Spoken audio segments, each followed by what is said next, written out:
Hello, welcome to Trump 2.0. I'm Mark Watts, so welcome to the second edition of this podcast, which we launched, Becky and I, precisely a month ago on the day of the inauguration of the 47th President of the USA. And what a month it's been. It feels like much longer than that. It does feel like much longer, yeah. This is all about survival tips, but also the fight back, which is really what we want to focus on today. And it's great. Obviously, you've got my amazing colleague, Becky Slack from Agenda back on the podcast. Welcome back, Becky. Thank you. You survived the month, tick. And it's amazing to have a special guest tonight, Stephanie Quintao from Democrats Abroad Belgium. Welcome to you, Stephanie. Thanks so much for having me, Mark. And maybe just a quick round before we go into the serious stuff, just a quick round how we're feeling a month into Trump 2.0. Stephanie, maybe over to you. How has it met your worst fears? I think a lot of people think it's worse than they expected, or you'd read Project 2025, you knew what was coming. How do you feel about it?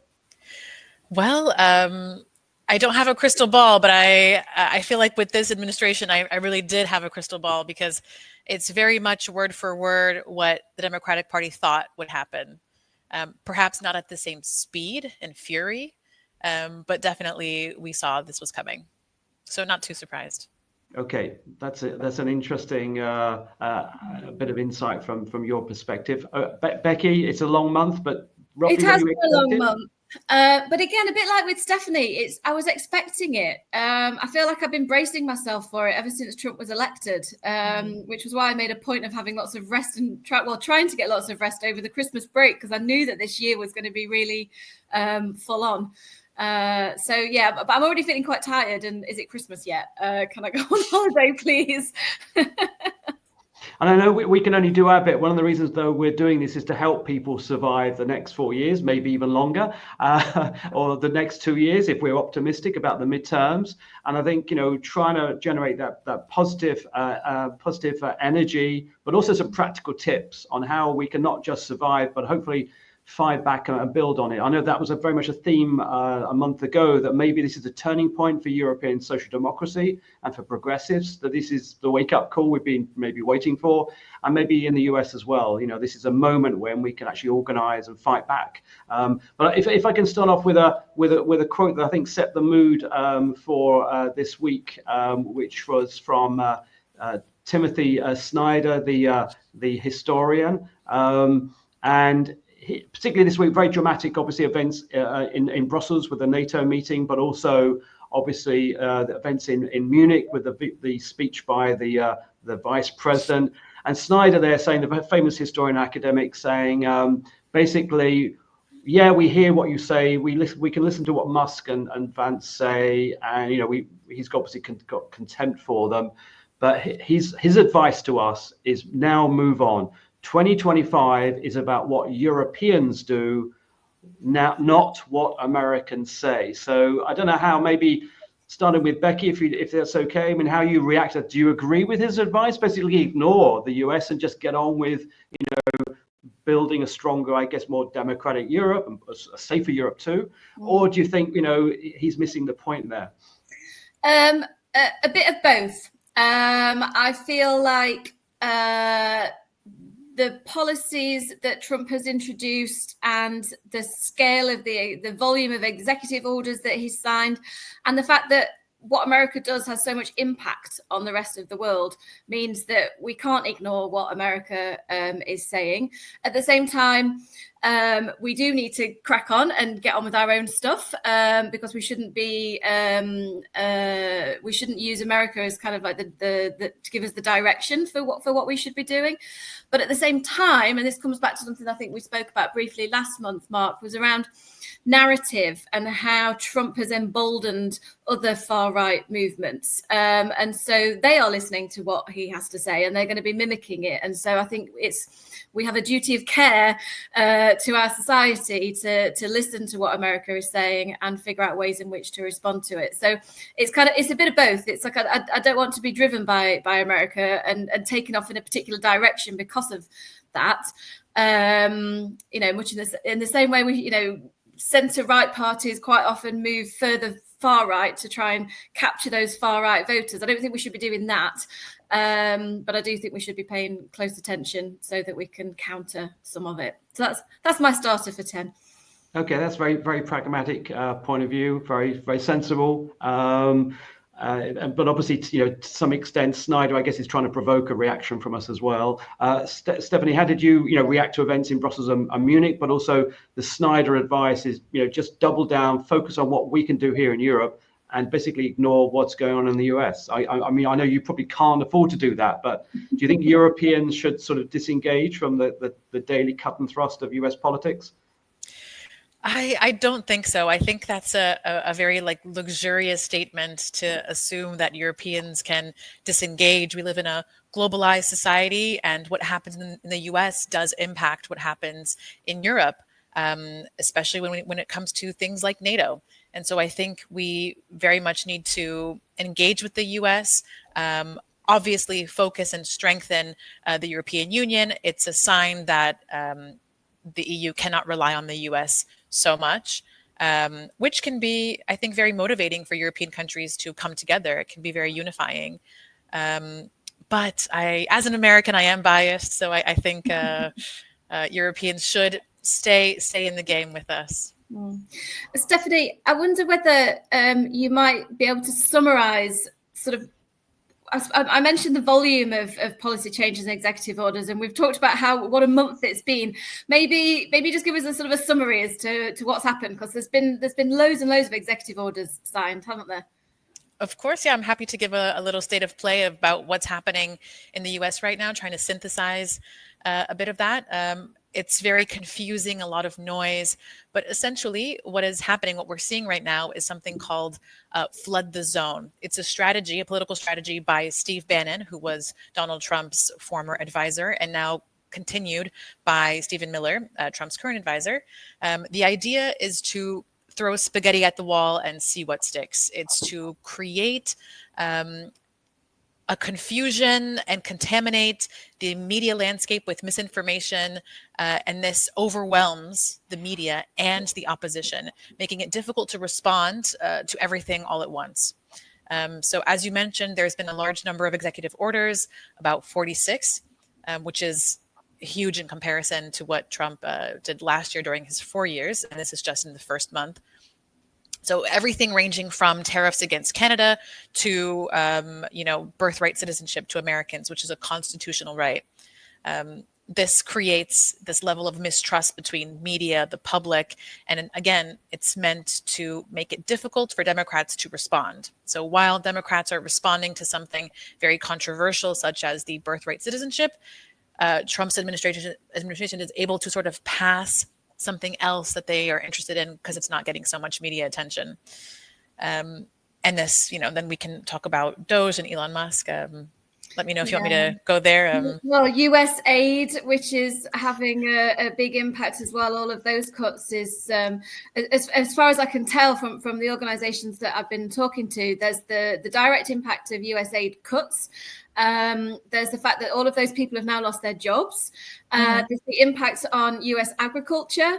And then, of course, there's a knock-on effect of a lot of the aid organizations that we work with at Agenda. They're finding that other funders are shifting their grant programs and their grant focus around to fill the gap created by the dismantling of US aid, which is leaving holes in other areas of budgets. So it's really quite a significant impact. Yes. But to your point, the idea behind these executive orders and this flood the zone, and even the creation of Doge, which is the Department of Government Efficiency led by Elon Musk, it's to dismantle the administrative state. It's not just trimming, the fat, so to speak. It's intentional, again, to sow mistrust, saying everything is corrupt, everything is mismanaged, removing personnel. So removing personnel from the Treasury, from the FBI, and replacing them with loyalists and essentially cronies. Donald Trump, as we know, he very much rewards and expects loyalty. And this is what he didn't have during his first administration. I don't know if you guys remember, but it was kind of chaos in a different sense in the White House, where people were getting fired left and right. He couldn't keep, staff on board in his cabinet. There were leaks everywhere. We even had Scaramucci, who was his press secretary, that lasted a grand total of 30 days? I don't even know. But the idea is to create these mass firings, hire loyalists, and this is all part of Project 2025. So he is following it to the T. Yeah, and just a point about who is. Sorry, Mark, you go first. No, I was going to ask if you don't mind, because I think all of us have been very much emboldened by the organization, by various groups, NGOs, the states themselves, the attorney generals at state level, organizing and combining and coordinating the legal action, the legal pushback, and take a legal action, which has been successful in many cases to at least slow down the pace of the executive orders. In some cases, getting judges to actually seriously challenging them, like a Reagan-appointed judge saying the birthright issue was a constitutional right, for example. But we're not experts in the law, or in the, at least of all the American Constitution. I mean, I guess our fear is this will all end up in the Supreme Court, where it's back to square one, where Trump's cronies will just rubber stamp it all. Can you give us some positive hope that the legal process will protect the American Constitution and the rights of the most vulnerable in society? Yes, absolutely. So we do have a system of checks and balances within the U.S., like you rightfully mentioned. And we have seen that part of the Democratic strategy to respond to these executive orders is to use the judicial and court system. We've seen many of his executive orders being shut down by the lower level courts. So the way it works is it goes through lower level courts, and if it's struck down, they can reappeal, but it really has to be a constitutional crisis in order for it to go to the Supreme Court. But we're seeing that a lot of them are not even making it that far. There are judges mid-level who are saying this isn't right, it's illegal. And so we are seeing some progress of being able to resist and fight back and relying on the courts to do their job. So that is a very positive thing for us. Okay, good to hear. Some positive news. Yeah, what else are the Democrats doing in response to this, Stephanie? Sure. There are special elections during this administration. So a lot of people either left, retired, or from the American Congress, or they gave up their positions to join the Trump administration. So in my state, for instance, in Florida, we have 2 special elections, and this is great for us because it helps us to shift a bit of the House of Representatives in our favor. Right now, the House and Senate and the presidency is controlled by the Republicans. So it does make it difficult for the Democrats to, pass legislation, to make a lot of, meaningful change, in the short term. But with these special elections, we're able to mobilize people, kind of show them the chaos of what Trump is causing, not following through on his promises to help people afford housing. Grocery prices are skyrocketing. I'm not sure if you've seen, there's, eggs are impossible to find in my home state of Florida. It's so expensive. Eggs are more expensive now than fine jewelry in some places. So these all help us to demonstrate how he's not following through for the American people. So these special elections are really key for us, and we're mobilizing. And so we're hoping that we can get people to the polls. Yeah. And have there been many protests, people out on the streets?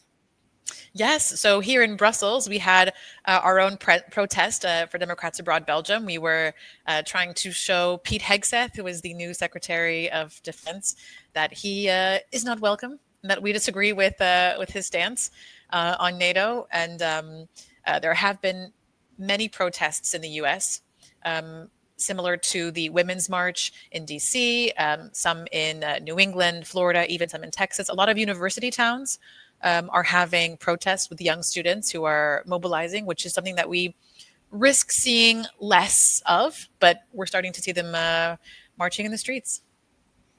Mark, what do you think? Like, how's Europe responding so far? Like, when you've been out and about in Brussels, like, what's the reaction been?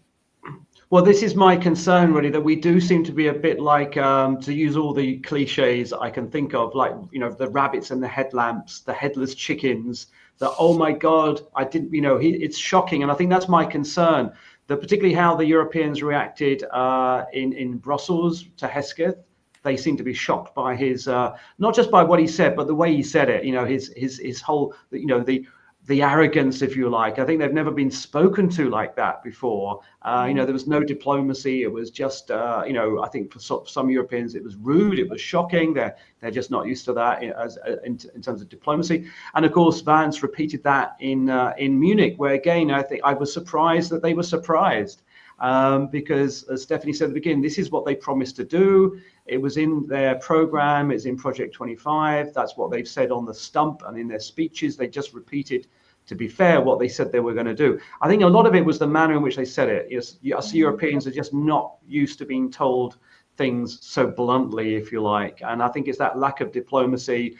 The special relationship meant mutual respect. And that meant sort of, really being nice to each other and respect. And clearly they signal there is no special relationship. We will treat you no differently to anyone else. And I guess that's one of the key points I want to make today, that one of the things we've got to fight back on is we are not a weak continent, Europe. We're a very strong continent. We're a very successful continent. And we're a very economically successful continent because of the economic model we have, which is we want to have entrepreneurship and the market economy, but we want a very strong social safety net with free or affordable healthcare, with good, decent pensions, with a focus on training and innovation, and the figures speak for themselves. And that's one thing I think we need to reframe the narrative. And I think Draghi didn't really help us. He said a lot of things about the wake-up call, but we've also been talking ourselves down, that we are weak and vulnerable, and we've got to basically appease the Americans, when I think, no, we want to be friends with the Americans. A lot of us, like we said last time, have got friends and family in the US. We don't want to fall out with them, but we are equal partners, and they have to treat us like equal partners, but we have to behave like equal partners. So I'm going to be a boring economist now, and I'm just going to show you 2 or 3 graphs where we can try and fight back. So, I mean, one is like this one here on basically how big we are compared to the US and China. So EU's on 15% in terms of the share of the economy, of the global economy, US 15%, China up there at 19%. So basically we're the same size as America in terms of economy. Where we have a problem, if it's a problem, is China has already overtaken both of us, yeah? And that's why we should be working together to advance our values, but also our economic success. But our key strength, which I think, again, has been overlooked, that we believe in free and fair trade, and that is Europe's strength. And I put this one up from the Draghi report, that one of the strengths, that we have a market of 440 million people, but also we have trade deals with over 72 countries, which is basically 38% of the world's GDP. And we leverage that to our advantage. So we want open trade, zero tariffs, and America is going to be taking a different path of very, very combative trade relations and diplomatic relations, and higher tariffs. Yeah. So we start as equals in this battle of ideologies and economics. It's a battle that I think we will win, because we've got the safety net, which the US hasn't got. And we've got open markets to much of the world, which the US are now going to lose. So that should give us the courage we need to fight the ideological battle, the values-driven battle that we have to fight with our American friends, and start standing up for ourselves. Doesn't mean everything's perfect here. And Draghi, I said, quite rightly gave us that wake-up call. We've got to get better on defense, spend more on defense in Ukraine and across the EU. We've got to start supporting the people that need support in the cost of living crisis that they're facing, and dealing with the housing crisis and the everyday issues that they are encountering. And the final slide, and then I'll shut up, Becky, but this is a very interesting one. What concerns young people in Europe? And what's so fascinating, this came out a couple of weeks ago, just in the last week or so, is that top of the list there are just the bread and butter issues: rising prices, cost of living. For young people across Europe, climate change comes second, again, very different to what we're hearing from the US administration. And then third there, fourth, economic, jobs, social protection. Basically a social democratic, or even, if I may say so, Stephanie, a democratic program is what young people in Europe want. And I think our frustration, Becky, and be interesting what Stephanie thinks, is our leaders fail to really give younger people the answers to these fundamental challenges that they have every single day. So rather than talking about abstract issues, we've got to deal with those bread and butter issues like paying the rent, getting on the housing ladder, getting a job that gives you a decent take-home wage, and having a bit of security and hope in your life. So that's how I see it, Becky, and hopefully using some facts and evidence, we can start to fight back. Yeah, I agree. And I think those statistics about what young people are worried about are reflected in the UK as well as across the EU. And I would also suggest, I don't know, Stephanie, whether you can confirm this, but I would suggest it's similar issues that are of interest to young people in America as well. And actually, not just young people, but most people are bothered about the economy and job security and the environment. I don't think it's confined to young people alone. But Mark, I think you're right. I think we do a really good job of doing ourselves down, and particularly in the progressive movement. I think we have a tendency to focus on everything that's bad and that needs changing. And there's a lot of blame and there's a lot of criticism about this, that, and the other, and we need to make it better, and everything's a crisis, and everything needs to be resolved urgently, and not enough time is spent focused on the vision for the future and celebrating the successes that we've achieved and going, look, this is what we've done, this is what's worked, look how great it is. If we did more of this, look how brilliant the world could be. And I don't know, that feels a really important thing that we need, a really important shift that I think we need to make in our communications. And my understanding, Stephanie, I don't know whether you can confirm this, is that it was a similar situation in America where perhaps Biden had actually done a better job with the economy and delivering on policies than what people realized. But because he hadn't communicated it as much, perhaps people weren't realizing quite how good they'd got it. Is that right? Yes, I completely agree with you. The Biden administration managed to make some amazing strides to help first-time home buyers, to help families, to really help middle America. But they did a terrible job communicating this to the American people. But a lot of Americans also didn't see a lot of the benefits because, gas prices were high, inflation was high. And so they had a hard time seeing the benefits in their pockets, essentially. And then you add on the lack of communication of positives and, all of the great strides, then it just felt like it was 4 years of a failed administration. Yeah, and I think that vacuum of information, that the gap that's created when people don't share those successes, then ends up being filled by the opposition, who've got ample opportunity then to go, oh, look, this situation's terrible. There's no evidence out there to counter that view. And it's all these people over there's fault, whether it's immigrants or Muslims or LGBT communities. And then they go, oh, look, we've got the magic silver bullet. We can solve all of your problems with our very simplistic and easy to apply policies, which in reality we know isn't the case. It's like US aid is a prime example of that. It's like, oh, let's save the American economy $70 billion or whatever it is. But actually, in effect, because the world is so integrated and US aid has such an impact on so many different areas of life, actually, it's having a really severe knock-on effect that people hadn't really anticipated. And I think there is another issue as well, which I know, we've got to address. I mean, we're seeing it now in the power of the oligarchs, the three richest men in the world basically running America, one in particular, obviously,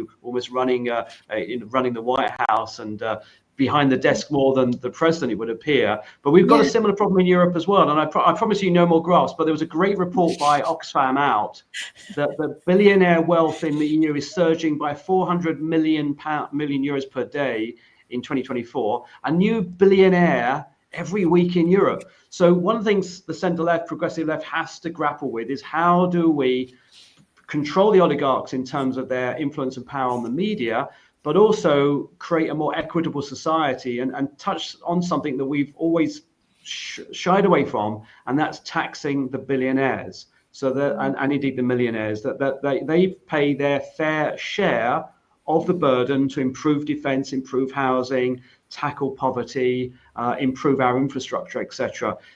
And I know it's a difficult issue, and there's lots of myths about that if we do that, they're all going to leave Europe. I just don't believe that. I think we need some serious conversations on the left and centre left about a progressive tax system to ensure that this one billionaire a week being generated. I think there's enough money in European society. It's about how it is taxed, how it is distributed. And it's good for our economy and society, and indeed the future of capitalism, that we don't have these vast and excessive and unjust divergences between the wealth of the richest and what most of us have to live on. Yeah, well, I feel like the argument against taxing the mega rich is always that they're going to leave. But if they're going to leave Europe if we tax them, and they're going to leave the UK if we tax them, and they're going to leave the US if we tax them, there's just going to be this little island in the middle of nowhere with all of the world's billionaires on it because they don't want to go anywhere else. So it just doesn't feel like a very viable argument to me. I don't know, Stephanie, what are your thoughts? And while you're answering that, like, how has Elon Musk been received in America? Like, what's the general kind of feeling amongst the people about his role? I think you have the MAGA base who appreciates Elon Musk, and they see this as justification in their mistrust of the government. A lot of corruption and misuse of taxpayer money. So for them, it feels very validating that they chose the right candidate who's doing something to help them. But then he goes on to cut things like Medicaid, which millions of Americans rely on to support them in retirement. And they're starting to have some doubts. And then you have on the left, our views. But in terms of the competitiveness of Europe, I think the new billionaires are very well placed in Europe. The American market has a lack of healthcare, and so you have a lot of American workers who are just sick. Sick people don't make good employees. There is a lack of a social safety net. There's very little educational support in the US. As you might know, the educational system is almost entirely privatized. So you have an uneducated workforce who don't have access to healthcare. And that's sometimes not a great place to have a sustainable business model. So in Europe, we do have a union that invests in education and in upskilling. So the European Commission has very loudly proclaimed that we need to upskill our generation to be able to deal with the impact of artificial intelligence. And this is the kind of thing that I'm very impressed with. As an outsider living in Europe, it's very impressive to see this investment in the workforce in Europe. And I'm glad to hear what you say, and also, your reaction to the Oxfam study that came out a few weeks ago about the growing disparity in wealth and income. It's a global phenomenon, particularly here in Europe, though, where until I saw those figures, I didn't realize that we have an oligarch problem as well that's growing.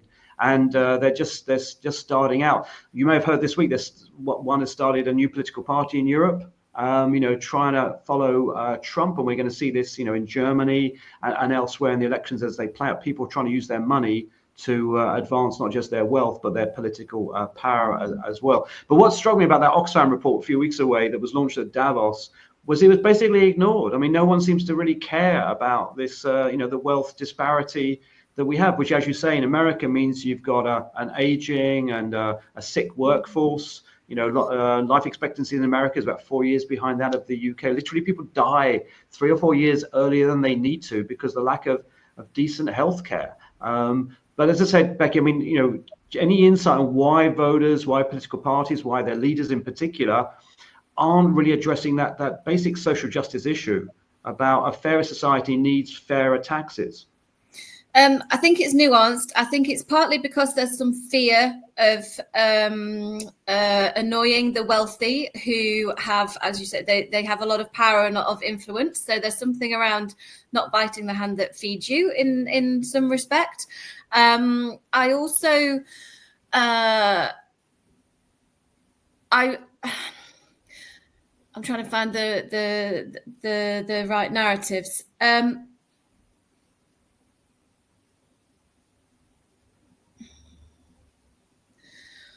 There's something around people feeling that they are wealthier than what they actually are. So there was some research done a while ago that looked at class in the UK, and a lot of middle class people classify themselves as working class because they don't want the stigma of being deemed middle class.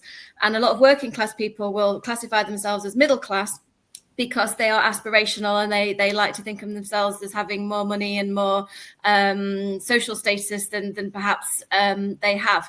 And the similar kind of research exists around wealth and what people qualify as, how people decide whether they're rich or not. So if the message is tax the rich, if you are a middle income person, but you consider yourself wealthy, then you think that this tax the rich message is being aimed at you. So there's something around narrative and making sure that it's clear that we're taxing the mega rich, that tiny kind of 0.01% of the population, to make sure it's really clear as to who it is exactly that these policies are aimed at, I think. Yeah, I mean, no doubt we're going to return to that issue because it's obviously a big challenge for us all over the next few years. But I know, Becky, you were very keen also to address some of the narrative issues, indeed the messaging and the way that we fail on the centre left in Europe, really to get across our point. I mean, any reflections on this edition on that 1 month in, and what have we learned from Trump 2.0 so far here in Europe? I said we've got decisive elections coming up in Germany very soon. We've got obviously French elections. I think it's next year. The battle will be raging here in Europe as well. And are we ready? I don't think so, but I do feel like everybody is talking about this now, and everybody's thinking about it. How much action will be taken as a consequence of it? We know what a lot of these, particularly these kind of political circles, there's a lot of talk and no trousers, so to speak. So I'm looking forward to seeing some actual action. But as far as narratives go, there's just, I feel like we on the left sometimes overcomplicate things, and we want to be everything to everybody and make sure that nobody is missing out. And as a consequence of that, we offer too much when we should be keeping it simple and perhaps learning from the way in which the right and the far right communicate. Just as a kind of aside, but as an example, a couple of years ago, I did some analysis looking at the manifestos of the Conservative Party in the UK and the Labour Party when it was Boris Johnson versus Jeremy Corbyn.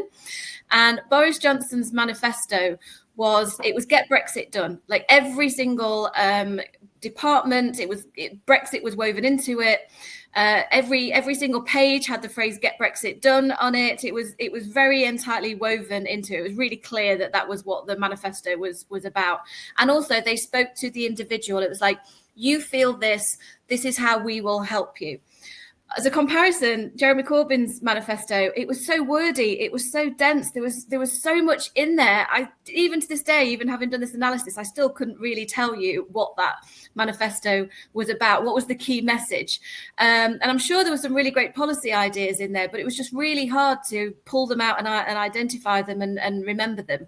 And that for me is kind of the perfect example of why right-wing messages are so successful, is because they're simple. They tap into individual motivations and selfish needs and show how they will address them. So I would love to see more of that on our side. It doesn't mean we have to dumb things down or treat people like they're idiots, but there's just something about simplicity of message which I think is really important. And I guess, Stephanie, big lessons need to be learned by the Democrats exactly on all those issues. I mean, we saw the campaign from a distance, but it seemed to start well, but then they seemed to get distracted and started to react to really Trump, who was obviously very successfully provoking them. But at one point, 10, 20 years ago, you were the leaders in terms of messaging and framing policies in a way that ordinary people could relate to. I mean, what lessons can you share with us on what you learned during that period? That what went wrong, what worked, and what can we learn here in Europe in terms of, as Becky said, challenging the right, who seem to have all the messaging tools in their toolbox, and we don't have much left. Absolutely right. I believe that if anything, it confirms Becky's intuition of having a message that is more simple, and not simple as in dumbing down, but as something where the essence is grasped by many different Americans. Obama's message of hope was a simple one, but one that really captured the spirits and imagination of Americans from different parts of the country. And we have to remember that in, Vice President Kamala Harris, she did a great job in the 3 months that she had for a campaign. But there wasn't a unifying message that was consistently communicated across. Whereas for Donald Trump's message, it was very in your face. It was very clear. And one of his messaging was, Kamala Harris is for they, them. I'm for you and your family. Something like along those lines, where I'm for you. I'm fighting for you. I'm a man of the people. Even though he's not a man of the people, he's part of that, wealth disparity, billionaire group, evading prison. But it's the messaging of hope that I think the Democratic Party should take inspiration from moving forward. And I think Europeans could, also remember that populism is alive and well. Many democracies have shifted to the right, and to try to tailor European messaging to unify rather than create the differences between us and them. Yeah, I think that's a really important point, because I think sometimes perhaps we inadvertently contribute to polarization within our framing. Sometimes we can be a little bit exclusive sometimes in our narratives. And there was a report out just today from oh my gosh, I can't remember the name of the that report that I sent you earlier on, Mark. I can't remember who it was by. It was talking about progressive activists, and the sort of, who they are and how they feel about particular things. And progressive activists were really the only group that would not have a conversation with people who thought and voted differently to them. Like, they were less willing to work with unlikely partners. And I think you can see that in a lot of the conversations that people have. They're very, you've got to be on board with 100% of what they think and feel. Otherwise, they're not interested in talking to you, which in itself can then drive people further away. It's not very welcoming. Yeah, I mean, absolutely right. I mean, I think at a time of a challenge like this, it's very easy to, react by becoming defensive, indeed isolationist, nationalist, play to the gallery. And I should say we must, on the progressive left, resist all that. That's why I think it's so great having people like Stephanie on this show, because, we may disagree fundamentally with the US administration. In extreme, they are an extreme, if not a fascistic organization, but we don't want to break our bonds of friendship with American friends, family, businesses, civil society, NGOs. In fact, we should strengthen our bonds of friendship. And I think that's the point, Becky, isn't it? That we've got to speak to people we maybe disagree with, but we share common values. Because we believe in building a better society for all, not just for the few. And I think that's the challenge for the next few years. Let's not become isolationist and play into play their game, really. And some people are even advocating that we should out-Trump. Some people are saying, and I think that's really a dangerous route to go down. Absolutely. And I think it's relevant for both nations and political groups, but also individuals as well. Lots of friends and family keep saying to me, what can I do? This is up to government and ministers and important people to sort out. And I'm like, no, there's lots that we can do as individuals to respond to this situation, particularly because the stronger a local community is, the stronger a society is, the harder it is to divide and conquer, right? So my advice to them is participate in your local community, get to know your neighbours, join a political party, join a trade union, buy newspapers, because, a free press is absolutely essential to this. Donate to those organizations that are reeling because of the cuts to US aid and other forms of funding cuts. Donate to the refugee charities and the women's rights organizations that have been, targeted because of all of this anti-ED&I narrative that's coming out. Volunteer, get to know people and make friends. And the stronger we are that way, then the harder it is these harmful forces to actually have an impact. And just add a couple of my tips in, and great to hear what Stephanie's practical tips are. I've just subscribed to the Kiev Independent, an independent newspaper in Ukraine, published under very difficult circumstances by independent journalists doing a great job giving us independent news from Ukraine. Recommend. We'll put all these links, by the way, in the post up above or below if you want to check them out. Check out these tips on how we can survive and fight back in the next few weeks and months. So Kiev Independent is one, and based on what I've been reading today from Oxfam, I'll be joining Oxfam. I know not everyone can afford to join these organisations and charities, but those of us who can, I think, should be standing shoulder to shoulder with people who are fighting a very difficult battle with us, really, for social justice. So there are practical things. And then my third tip of the week, really, or tip of the month, is write to your elected representatives. I was one many years ago, and I know how powerful that is. People, I think, have given up. They won't listen. They really do. Because the one thing most elected representatives want to do is get re-elected. Yeah. Mm-hmm. And they really are sensitive to people that email, phone in, or best of all, good old-fashioned letter. Yeah. I think people should, express their frustration, their anger, their hopes and fears to their elected representatives. And that's, again, what the right are very good at, and we've got to get better at doing that. But maybe, Stephanie, before we invite Becky to conclude today, invite Stephanie, any practical tips or hints you want to share with our audience? Yes.